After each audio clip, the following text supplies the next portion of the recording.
वालेकुम वरहमतुल्लाहि वबरकातुह। भाई जुमा मुबारक हो तमाम भाइयों को और दोस्तों को। तो भाई टाइम तो नहीं निकला, बड़ी मुश्किल से टाइम निकाले हैं कुछ बोलने का, क्योंकि आप हजरात को तो पता ही होगा, ख़ुद मालूम भी होगा माशाल्लाह। ये एक महीने पहले भी या उससे पहले भी हमने जलसा के मौके से हमने कुछ वीडियो बना कर भी छोड़े थे जी, स्टेटस लगाए थे और ग्रुप में भी डाले थे। तो आप तक तो कोई भी हौसला बुलंद नहीं किए कि जैसे कमेंट में लिखते कि इंशाअल्लाह तजम्मुल भाई हम आपके साथ हैं, कीजिए। कौन नहीं सोचता है कि हमारे गांव के अंधेरा मिट जाए और इल्म का चश्मा जारी हो जाए, माँ बहन पर्दे में आने वाले कैसे बन जाए, जो बच्चे हैं तबाही और बर्बादी के रास्ते पे वो कैसे दीन के रास्ते पर आ जाए, सबको फ़िक्र लेनी है। सब सपोर्ट कर रहे हैं भाई, दिखा रहे जो मुफ्ती साहब के पास है उनका फ़ोटो भी वीडियो भी दिखा रहे हैं भाई। तो अब तो ये वीडियो के बाद ही दिखाएंगे, दूसरी वीडियो बनाएंगे, क्योंकि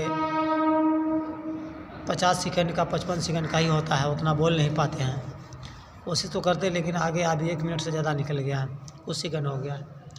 तो भाई कुछ काम करने के लिए कुछ खोना पड़ता है, वक्त निकालना पड़ता है। जैसे कि आप हजरात घर को छोड़े, बीवी बच्चों से कितना प्यार होता है उसको छोड़े, और ठंडी और सर्दी के मौसम में घर को, बच्चे बीवी के सबके मोहब्बत को छोड़कर परदेश में कमा रहे हैं जी। यह है आपकी कुर्बानी है, अल्लाह आपकी कुर्बानी कबूल फरमाए। इसी तरह मेहनत मशक्क़त हमें भी उठा रहे हैं, तब जाकर कुर्बानी अल्लाह कबूल करेंगे। कुर्बानी के बाद फिर मेहरबानी है। बस यही मेहनत, हम यही दिमाग लगाए हैं कि हमारे उधर जो है देख ही रहे हैं, जो हमारे जो अररिया ज़िला ढोलबज्जा गाँव के हालात है कि हमारी माँ बहन के अंदर पूरे के पूरे पर्दा का एहतमाम नहीं हुआ है, उनके ऊपर पर्दे नहीं आए हैं, बल्कि बाज़ार वगैरह भी जाते हैं, मौलाना मुफ्ती की बीवी बगैर बोरखे की वो चली जाती है। तो मेरा ये फ़िक्र है कि हर माँ बहन पर्दे में कैसे आ जाए, एक एक बच्चे जो है बुराइयाँ से कैसे बच के दीन की तरफ आ जाए, दीन के रास्ते में वक्त लगाने वाले, हर महीने 3 दिन हो ये गश्त करने वाले, और एक एक बच्चे जो इतना इल्म दीन सीख ले कि उनको अपने अल्लाह और अल्लाह के रसूल को पहचान सके, अपने रब को पहचान सके कि मेरा रब हमसे क्या चाहता है,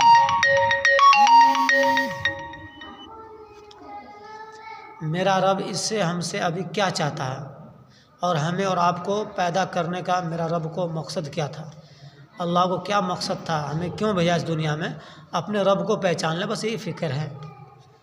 जैसे कोई बेटा अपने बाप माँ को पहचान ले कि मेरा बाप माँ का मर्तबा क्या है, तो फिर अपने बाप माँ कदर करेंगे। वो जो बाप माँ के मर्तबे को नहीं पहचान सके, बड़े भाई को, मतलब बड़े भाई जो होते हैं, बड़े भाई का पहचान क्या है, हमसे बड़े हैं उनका हक़ क्या है, उनका इकराम न करे, उलमा दीन कदर न करे, तो भाई कोई पहचान नहीं।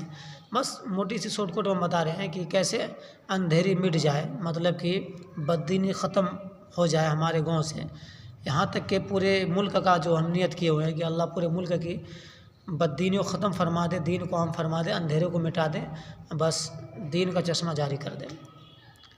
तो भाई बस यही फ़िक्र है कि हमारे ज़्यादातर हमारे गांव में जो है माँ बहन बेपर्दा होकर चल रही, पर्दे में कैसे आ जाए, छोटे छोटे बच्चे जो कुरान शरीफ कैसे पढ़ें, घर घर में कुरान की तिलावत की आवाज़ कैसे आए, गाने की आवाज़ कम हो जाए, अपने रब को कैसे पहचान ले, रूठे वो रब को कैसे मना ले, इस दीन के रास्ते पूरे के पूरे इस दीन के रास्ते पर कैसे उतर जाए।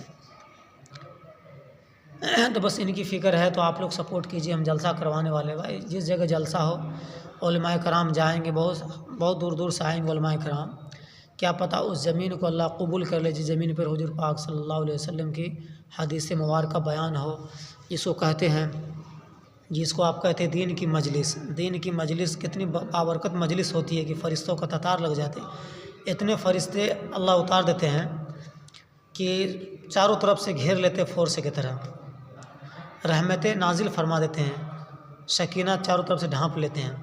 तो ये इसका मजलिस का बरकत तो फजाइल करने में टाइम लगेगा, कितनी बाबरकत मजलिस है। और जिस जगह दीन की मजलिस हो, बाबरकत मजलिस लगे, और उस जगह दीन की चश्मा जारी ना हो तो बेकार है। तो इसीलिए हम कर रहे हैं कोशिश की उस जगह दीन का प्रोग्राम हो, बड़े अल्लाह वाले जाएंगे, हजरत लोग, क्या पता उनके तुफैल में, उनकी बरकत की वजह से वहाँ दीन का चश्मा जारी हो जाए।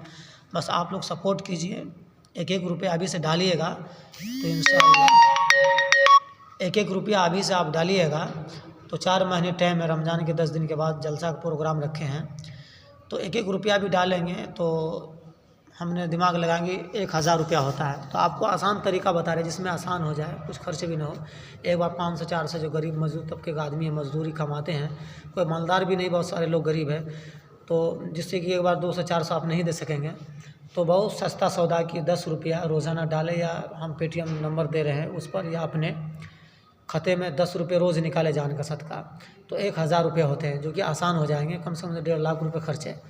अब बताएं, कम से कम सब बाहर आने वाले मेहमानों का 200 मेहमानों को कम से कम खाने का इंतज़ाम फरमाएंगे, तो कम से गोश्त वगैरह कुछ भी मतलब कि आप जो है लेंगे एक छोटा मोटा। अब तो इसमें वीडियो में पूरी बात नहीं बोल सकते हैं गाय के बारे में या और किसी के बारे में। मुर्गा भी खस्सी भी आप कर सकते हैं, सब पैसे पर होता है। जब पैसे ज़्यादा होंगे तो इंशाल्लाह 2 बकरे भी लाए जाएंगे। उसमें प्रोग्राम भी है, उसमें 200 मेहमान का खाना भी है। फिर टेंट है, कम से कम 3-4 हज़ार आदमी जो कि उस टेंट में आ जाएँ, तो इतनी लंबी टेंट होगा, तो उनकी सजाओ श्रृंगार होगा। फिर कुछ वीडियोग्राफी करने वाले वो भी आएंगे। तो एक उलमा कराम जैसे मौलाना मुफ्ती सोहराब साहब कलकत्तावी, वो आएंगे, तो उनके तो भाई फ़ीस है कम से कम 25-30 हज़ार रुपये वो लेते हैं पहले ही। फिर यहाँ से देवबंद से जाएंगे, मुजफ्फरनगर से मौलाना जाएंगे, उनके दोनों तरफ के टिकट है, उनके भी है, किसी के 5000 10,000 देना होगा। फिर हमारे अररिया से आएंगे मौलाना कारी कमरुज़्ज़मा साहब, नात खान खतीब भाई आएंगे, शायर तरन्नुम जो है, और भी 2-4 नात खान भी होंगे। तो किसी को 2000 4000 5000 दिया जाएगा, किसी को 25,000 रुपये दिया जाएगा। तो भाई ये तो ऐसे ही 1.5 लाख पूर जाएंगे। 2 जनरेटर होगा, टेंट वाले 3-4 हज़ार आदमी का जो वो इंतज़ाम करेंगे, तो 40-50 हज़ार रुपये ऐसे वो ले लेंगे। कम से कम 30-35 हज़ार लेंगे वो टेंट वाले। फिर जनरेटर है, वीडियोग्राफी वाले 10,000 रुपये वो लेंगे। आपके एक पैसे का जो है ना हम हिसाब देंगे, हमारा जिम्मेदार कोई और है, मुफ्ती मोहम्मद कौसर साहब सुबहानी, जो वक्फ सहारनपुर, मदरसा मज़ाहिरुल उलूम वक्फ सहारनपुर, मुफ्ती जुनैद साहब मदरसा जामिया हसनिया देवबंद, ये दोनों के ज़ेर सरपरस्ती में हमने दे दिए हैं सारे बात। 1-1 रुपये हमारे पास आप भेजेंगे तो 1 रुपये का हिसाब दोनों मुफ्ती साहब लेंगे हमसे। आपको सारे हिसाब जो जलसे के अंदर या जलसे के बाद या जलसा ही में प्रोग्राम में मिल जाएगा कि भाई जो आप लोग ताउन किए हैं, इतने खर्चा अखराजात आए हैं, तो 1-1 रुपये का हम हिसाब देंगे। कोई फर्जरी नहीं, कोई फ्रॉड नहीं है। हमारे बारे में जो जानते हैं, जैसे कि मंजूर है हमारे भतीजे, हम उनके जो है चचा लगेंगे, मंजूर है हमारे वहाँ के जो है वार्ड नंबर 5 ढोलवज्जा के वकील हैं, रुस्तम मामू है जो हासिम मुखिया के साहबजादे हैं। बहुत सारे हजरात जो हमारे गांव में जो हमें जानते भी अच्छे तरीके से कि हम फ्रॉड नहीं, आज तक 1 रुपये के लिए कोई मेरे दरवाजे पर आया भी नहीं, किसी के साथ वादा खिलाफी हमने कभी नहीं किया, अल्लाह का शुक्र है। कभी कोई तरह का बुराइयाँ भी हमसे नहीं हुई, अल्लाह का लाख लाख शुक्र है। बस आलिमों की सोहबत में रहना, मेरा बाहर लमसम 15-16 साल से ज़्यादातर बाहर रहते हैं। ये देवबंद जैसा इलाका, यूपी, गाज़ियाबाद, मुजफ्फरनगर, मेरठ रहते 15-16 साल से। 3 लोग से दोस्ती है, लोग अच्छे तरीके से जानते हैं, जो आप लोग नहीं जानते। आप लोग तो जानते हैं कि आप ही जी तजम्मुल भाई घर आए हैं, दुआ सलाम है, बस थोड़ा कभी 1-2 महीने में घर पर आ गए, थोड़ी सी गुफ्तगू हो गया, बस चले गए। भाई जब उनके पास रहेंगे हमेशा, कलाम मौलाना साहब जो है वो 1.5 महीने हमारे साथ में रह के वो घर गए हैं, 1.5 महीने रह घर गए, वो हमें पहचान लिया कि हाफिज़ जी क्या हैं, तजम्मुल भाई क्या है। तो भाई अभी हम बता रहे हैं, वैसे बात लंबी हो जाएगी। व्हाट्सअप नंबर ले लो, पेटीएम नंबर भी ले लो, 75 499 598 72, 75 499 75 499 598 72। लंबी वीडियो हो जाती, कल भी वीडियो बनाए तो हो गया लमसम 11 मिनट का। अभी हम दे रहे, पेटीएम भी है बना हुआ उसमें स्कैनर। अस्सलामु अलैकुम रहमतुल्लाह। ये है, ये रहा नंबर।